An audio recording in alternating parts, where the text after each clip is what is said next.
Proklamasi kami, bangsa Indonesia, dengan ini menyatakan kemerdekaan Indonesia.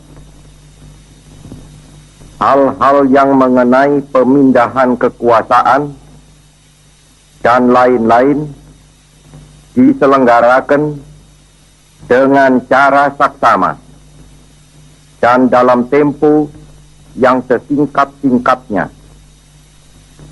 Jakarta, 17 Agustus 1945, atas nama bangsa Indonesia, Soekarno, Hatta. Halo, Assalamualaikum warahmatullahi wabarakatuh. Bertemu lagi di channel Silna Sabrina. Baru saja kita telah mendengarkan bersama-sama pembacaan teks proklamasi kemerdekaan Indonesia tanggal 17 Agustus 1945. Nah, pertanyaannya sekarang adalah, siapakah yang membacakan teks proklamasi tersebut? Dan di manakah proklamasi tersebut dibacakan? Untuk menambah informasi tentang proklamasi kemerdekaan, marilah kita bersama-sama simak pembahasan berikut ini. Persiapan kemerdekaan Indonesia. Menjelang akhir tahun 1944, posisi Jepang dalam Perang Asia Pasifik semakin terdesak. Satu demi satu daerah jajahannya jatuh ke tangan pasukan sekutu. Pada tanggal 7 September 1944, Perdana Menteri Jenderal Kuniaki Koiso menjanjikan kemerdekaan kepada Indonesia. Janji ini dikemukakan di depan parlemen Jepang dengan tujuan untuk menarik simpati Indonesia. Sebagai pembuktiannya, ia mengizinkan pengibaran bendera merah putih di kantor-kantor, tetapi harus berdampingan dengan bendera Jepang. Pembentukan Badan Penyelidik Usaha Persiapan Kemerdekaan Indonesia. Berkaitan dengan janji yang telah dikemukakan oleh pihak Jepang, pada 1 Maret 1945 diumumkan pembentukan Badan Penyelidik Usaha-Usaha Persiapan Kemerdekaan atau disingkat dengan BPUPKI. BPUPKI terdiri atas 63 orang yang diketuai oleh Dr. Rajiman Widyodiningrat. Dalam aktivitasnya, BPUPKI mengadakan sidang sebanyak 2 kali. Sidang pertama dilaksanakan pada 29 Mei sampai 1 Juni 1945 dan sidang kedua dilaksanakan pada 10 sampai 17 Juli 1945. Sidang pertama BPUPKI membahas tentang rumusan dasar negara Indonesia Merdeka. Gagasan mengenai rumusan 5 dasar negara Republik Indonesia yang dikemukakan oleh Insinyur Soekarno pada tanggal 1 Juni 1945 dikenal dengan istilah Pancasila. Peristiwa ini dikenang dengan ditetapkannya tanggal 1 Juni sebagai hari lahirnya Pancasila. Sampai akhir masa sidang pertama ini, belum ditemukan kesepakatan rumusan dasar negara Republik Indonesia yang benar-benar tepat. Oleh karena itu, dibentuklah suatu panitia kecil yang beranggotakan 9 orang yang diketuai oleh Insinyur Soekarno. Panitia ini dinamakan Panitia 9. Tugasnya adalah mengelola usulan dari anggota BPUPKI mengenai dasar negara Republik Indonesia.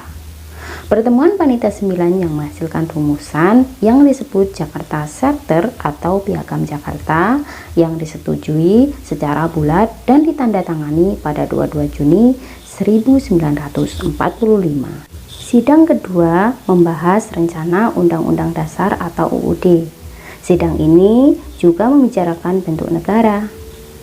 Mengenai bentuk negara, mayoritas peserta sidang setuju dengan bentuk republik. Selanjutnya, BPUPKI membentuk panitia kecil yang beranggotakan 19 orang untuk mempercepat kerja sidang. Panitia perancang undang-undang juga membentuk panitia lebih kecil beranggotakan 7 orang yang diketuai oleh Supomo untuk merumuskan batang tubuh Undang-Undang Dasar. Pada tanggal 14 Juli 1945, panitia perancang Undang-Undang Dasar yang diketuai Soekarno melaporkan hasil kerja panitia, yaitu 1. Pernyataan Indonesia Merdeka, 2. Pembukaan Undang-Undang Dasar, dan 3. Batang tubuh Undang-Undang Dasar. Dengan demikian, panitia perancang Undang-Undang Dasar telah selesai melaksanakan tugasnya. Pada tanggal 16 Juli 1945, BPUPKI menerima dengan bulat naskah Undang-Undang Dasar yang dibentuk panitia perancang undang-undang. Pembentukan Panitia Persiapan Kemerdekaan Indonesia. Pada 7 Agustus 1945, BPUPKI dibubarkan karena dianggap telah selesai melaksanakan tugasnya. Selanjutnya, dibentuklah Panitia Persiapan Kemerdekaan Indonesia atau dikenal dengan PPKI. Ketua PPKI adalah Insinyur Soekarno dan wakilnya adalah DRS Muhammad Hatta. Sebagai penasihat diangkat Mr. Ahmad Subarjo. Pada awal pembentukannya, jumlah anggota PPKI terdiri atas 21 orang, kemudian ditambah 6 orang, jadi jumlahnya 27 orang. Tugas utama PPKI adalah mempersiapkan segala sesuatu berkaitan dengan keperluan pergantian kekuasaan dari pihak Jepang kepada Indonesia. Peristiwa Rengas Dengklok. Peristiwa Rengas Dengklok diawali oleh peristiwa menyerahnya Jepang tanpa syarat kepada pasukan sekutu pada tanggal 14 Agustus 1945. Berita tentang menyerahnya Jepang kepada sekutu diketahui oleh beberapa tokoh pemuda, terutama Sultan Syahrir. Syahrir mengusulkan Soekarno-Hatta agar secepatnya memproklamasikan kemerdekaan tanpa melalui PPKI, karena sekutu akan menganggap kemerdekaan Indonesia sebagai suatu kemerdekaan hasil pemberian Jepang. Usulan Syahrir tersebut tidak disetujui oleh Soekarno-Hatta. Mereka berpendapat pelaksanaan proklamasi harus melalui PPKI sesuai dengan prosedur maklumat Jepang, yaitu pada tanggal 24 Agustus 1945. Perbedaan sikap ini mendorong para pemuda kembali berunding pada pukul 24.00 menjelang 16 Agustus 1945. Rapat itu dihadiri oleh Sukarni, Khairul Saleh, Yusuf Kunto, DR Muwardi, Sudanjo Singgi, dan Dr. Sucipto. Hasil perundingan itu menyepakati untuk membawa Soekarno-Hatta keluar kota dengan tujuan menjauhkan mereka dari pengaruh Jepang. Selanjutnya, pada 16 Agustus 1945 pukul 04.30, Soekarno-Hatta dibawa para pemuda ke Rengas Dengklok, Karawang, Jawa Barat. Sesampainya di Rengas Dengklok, Soekarno-Hatta tetap pada pendiriannya untuk tidak melaksanakan proklamasi kemerdekaan sebelum ada pernyataan resmi dari pihak Jepang tentang menyerahnya Jepang kepada sekutu. Selain itu, kemerdekaan tetap harus dimusyawarahkan dulu dalam sidang PPKI.